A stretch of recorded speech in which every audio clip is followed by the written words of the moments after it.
Is this thing on? Is this? Oh, hey, living environment friends, fans. Mr. Kovac still in quarantine at the compound here in lovely Peru, New York. However, he's still delivering tremendous instructional value to you and great content. Let's get started with today's Bellringer.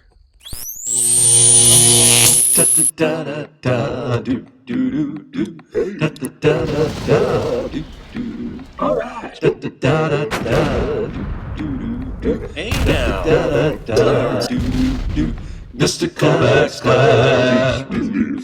It's Mr. Kovac's class. You might learn a ton. It's Mr. Kovac's class. It's interesting too. It's Mr. Kovac's class. And he's super cool. It's Mr. Kovac's class. All right, first things first, try to believe our first unit test is tomorrow. All right, you're gonna be getting that even though I won't be there. So today, September 30th, I do have a link for Google Meet. This is a student asked me for this especially. So the time I picked was to accommodate that student. And I figured, well, that was fine if anybody else would like to join me at that time. We're just going to kind of go over a few things. So there is a Google Meet today at 4.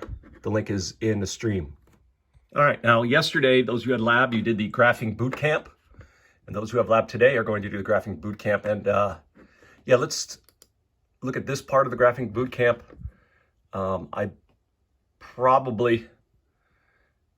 don't know. I really didn't know. So my guess is a lot of people got scared by this. Math can be scary. Math.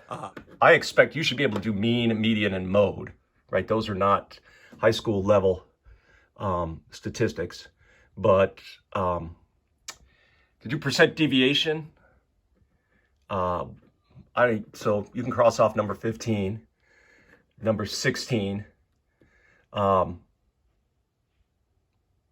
number 17. So I'll just, right, if you do through number 14, then you're set, okay? And then if you want to go ahead and do it a little bit more advanced math, but it certainly is not too advanced. It's high school math, so you can do that, all right?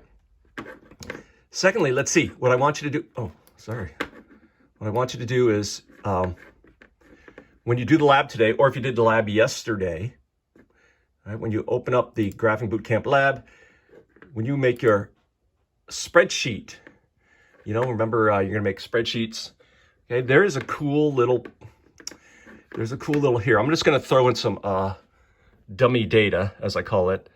So, right, just randomly type in numbers in column A and column B. Right. Right,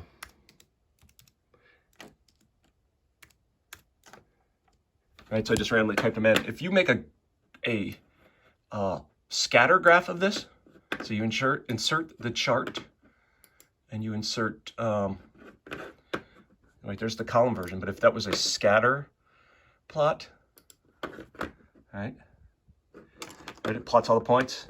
If you look over at the right-hand side in the chart editor, you should be able to find, let's see, customize, and make sure I know where it is. Chart nice series. Yes, if you go to where it says chart or it goes to series, right? This is the data series. There's a little box you can have trend line, and check this out. It draws in the trend line. It does the math. It does what's called a regression for you. So yeah, this data, even though the dots aren't too close together, does trend upwards. So if you made your graph yesterday in lab, add the trend line. You should have 2 graphs that you should add a trend line to. If you're making your graphs today, be sure to add the trend line. It's a really cool feature, and you don't have to do any of the math. Sorry. Math can be scary. Class today, you'll be doing, after this Bellringer, you're going to do a little more practice with trend lines. Some of you are doing the graphing bootcamp lab. Some of you need to finish the graphing bootcamp lab.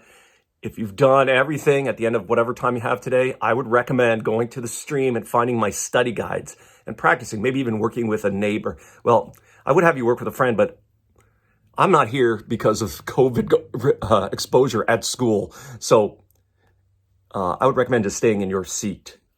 All right, have a great day. Tomorrow's the test. I will hopefully see you on Monday or Tuesday of next week, depending on how things go. Stay strong, my fellow life science adventurers. Yeah.